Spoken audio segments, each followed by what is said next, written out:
चलिए देखिए, आज के इस वीडियो में हम लोग कक्षा 10 के बिहार बोर्ड के हिंदी का पहला चैप्टर, जिस चैप्टर का नाम है आपका श्रम विभाजन और जाति प्रथा। ठीक है, चैप्टर का नाम है श्रम विभाजन और जाति प्रथा। ठीक है, इसमें जितना भी आपका सब्जेक्टिव प्रश्न है, ठीक है, वो सभी प्रश्न आज के इस वीडियो में हम लोग करने वाले हैं।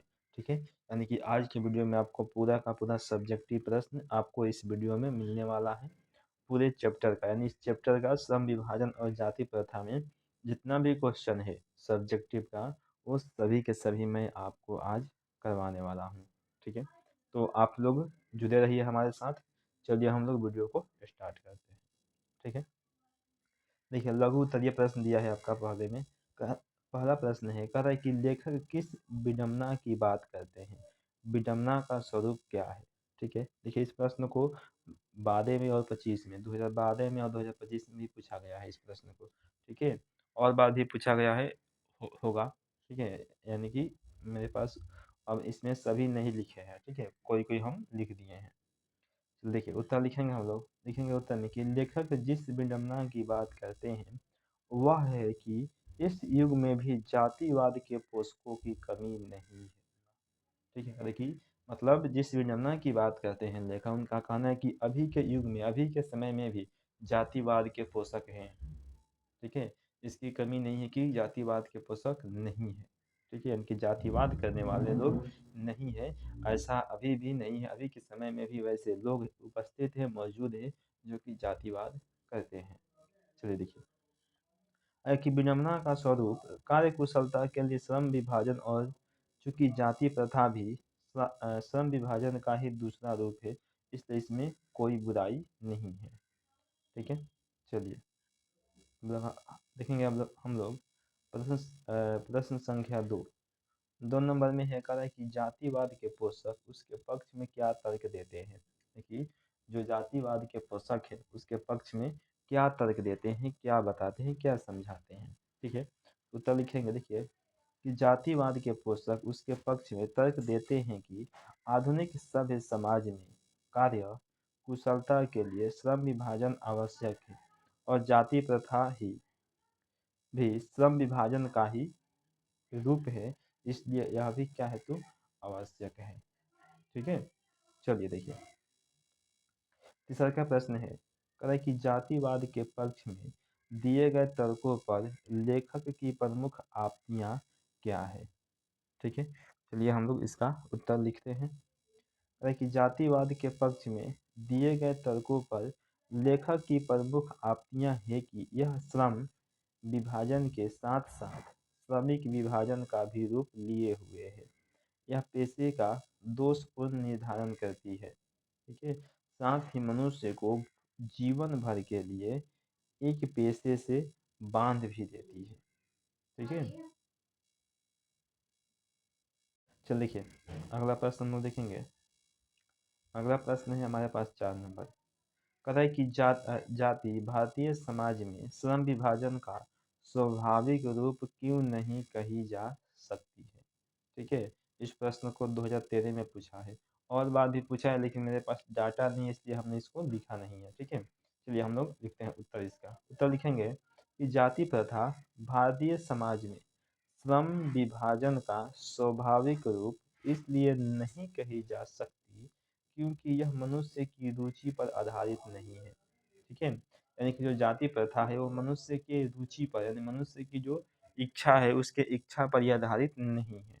कुशल व्यक्ति या सक्षम श्रमिक समाज का निर्माण करने के लिए यह आवश्यक है कि हम व्यक्तियों की क्षमता इस सीमा तक विकसित करें जिससे वह अपना पेशा या कार्य का चुनाव स्वयं कर सके।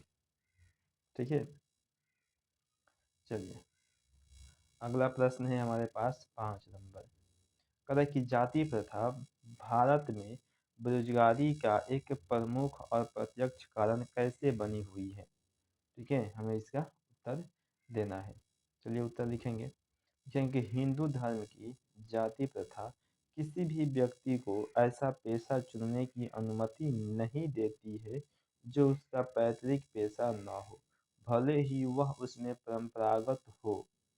ठीक है, इस प्रकार पेशा परिवर्तन की अनुमति न देकर जाति प्रथा भारत में बेरोजगारी का एक प्रमुख और प्रत्यक्ष कारण बनी हुई है। ठीक है, हालांकि आज के समय में ये मतलब यह जो कारण है वो मतलब नहीं है।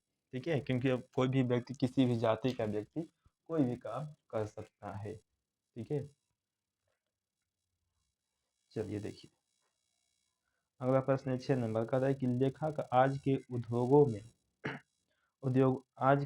में गरीबी और उत्पीड़न से भी बड़ी समस्या किसे मानते हैं और क्यों। ठीक है, आज के युगों में देखिए उत्तर कि लेखक आज के युगों में गरीबी और उत्पीड़न से भी बड़ी समस्या उस निर्धारित कार्य को मानते हैं जिसे लोग अरुचि के साथ केवल व्यवस्था करते हैं। ठीक है, व्यवस्था के कारण करते हैं, व्यवस्थावश के कारण करते हैं। ऐसी स्थिति स्वभावतः मनुष्य को दुर्भावना से ग्रस्त रहकर टालू काम करने और कम काम करने के लिए प्रेरित करती है। ठीक है, चलिए अगला प्रश्न है हमारे पास 7 नंबर। देखिए, ठीक है 7 नंबर देखिए कहा कि लेखक ने पाठ में किन प्रमुख पहलुओं से जाति प्रथा को एक हानिकारक प्रथा के रूप में दिखाया हुआ है। ठीक है, उत्तर लिखे हैं कि लेखक ने पाठ में जाति प्रथा को श्रम विभाजन के पहलू से, आर्थिक पहलू से, तकनीक के पहलू से तथा लोकतंत्र के पहलू से भी हानिकारक प्रथा के रूप में दिखाया है। ठीक है, चलिए देखते हैं अगला प्रश्न है हमारे पास 8 नंबर। देखिए प्रश्न है कि सच्चे लोकतंत्र की स्थापना के लिए लेखक ने किन विशेषताओं को आवश्यक माना है। ठीक है, चलिए उत्तर लिखेंगे कि सच्चे लोकतंत्र की स्थापना के लिए लेखक ने यह आवश्यक माना है कि समाज में यह गतिशीलता होनी चाहिए जिससे कोई भी वांछित परिवर्तन समाज के एक छोर से दूसरे छोर तक संचरित हो सके। ऐसे समाज में बहुविधि हितों में सबका भाग होना चाहिए तथा सबको उनकी रक्षा के प्रति सजग रहना चाहिए। लोकतंत्र मूलतः सामूहिक जीवनचर्या की एक रीति तथा समाज में सम्मिलित अनुभवों के आदान प्रदान का नाम है। इसमें यह आवश्यक है कि अपने साथियों के प्रति श्रद्धा व सम्मान की भाव हो। ठीक है, चलिए अगला प्रश्न हमारे पास है 9 नंबर। अब हमारे पास आ गया देखिए दीर्घ उत्तरीय प्रश्न। क्या आ गया, तो दीर्घ उत्तरीय प्रश्न आ गया है। ठीक है, चलिए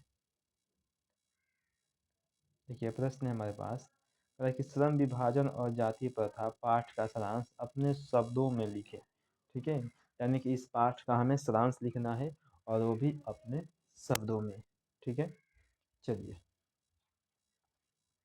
लिखते हैं उत्तर। लिखेंगे कि श्रम विभाजन और जाति प्रथा शीर्षक पाठ संविधान निर्माता और गरीबों के मसीहा बाबा साहब भीमराव अंबेडकर द्वारा लिखा गया है।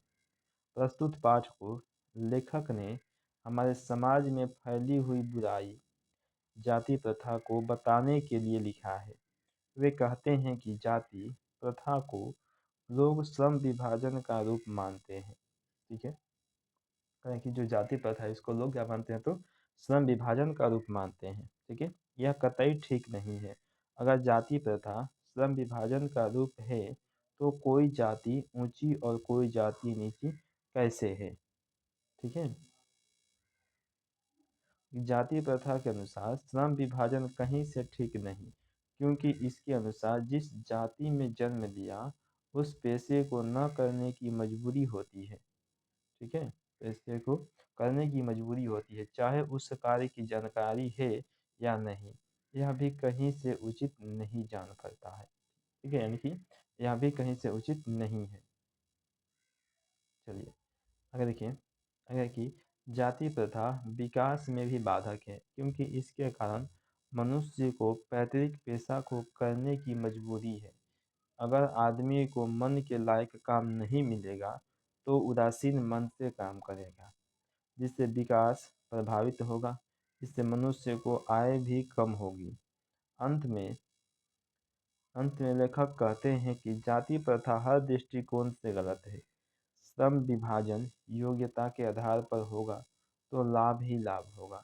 जाति प्रथा की समाप्ति से एक स्वस्थ समाज का निर्माण होगा, जहाँ कोई देखिए जहाँ कोई ऊंच और नीच नहीं होगा, सभी प्रेम से रहेंगे। ठीक है, चलिए अगला प्रश्न देखते हैं हम लोग। चलिए जी देखिए, अगला प्रश्न हमारे पास है 9 नंबर। देखिए प्रश्न ये कह रहा है कि लेखक के अनुसार समाज में किस प्रकार की गतिशीलता होनी चाहिए। ठीक है, चलिए उत्तर लिखेंगे। लिखेंगे लेखक के अनुसार आदर्श समाज में इतनी गतिशीलता होनी चाहिए जिससे कोई भी वांछित परिवर्तन समाज के एक छोर से दूसरे छोर तक संचरित हो सके। ठीक है, ऐसे समाज के बहु बहुविध हितों में सबका भाग होना चाहिए तथा सबको उनकी रक्षा के प्रति सजग रहना चाहिए। सामाजिक जीवन में अबाध संपर्क के अनेक साधन व अवसर उपलब्ध रहने चाहिए। ठीक है, चलिए अब ये आपका लास्ट प्रश्न है 10 नंबर। कह रहा है कि कुशल व्यक्ति या सक्षम श्रमिक समाज का निर्माण करने के लिए क्या आवश्यक है।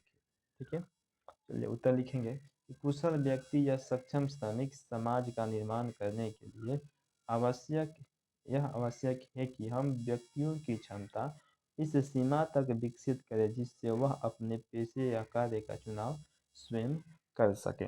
ठीक है, चलिए तो आज के इस वीडियो में हमने चैप्टर नंबर 1 को समाप्त कर दिया है, श्रम विभाजन और जाति प्रथा। इसमें जितना भी सब्जेक्टिव था हम आपको अभी बता दिए हैं। ठीक है, अगर आप लोगों को वीडियो अच्छा लगा हो तो प्लीज़ वीडियो को लाइक करें, और चैनल पर पहली बार आए हैं तो चैनल को सब्सक्राइब जरूर करें। ठीक है, और अपने दोस्तों के साथ भी शेयर जरूर करें। ठीक है, तो चलिए मिलते हैं हम लोग अगले वीडियो में।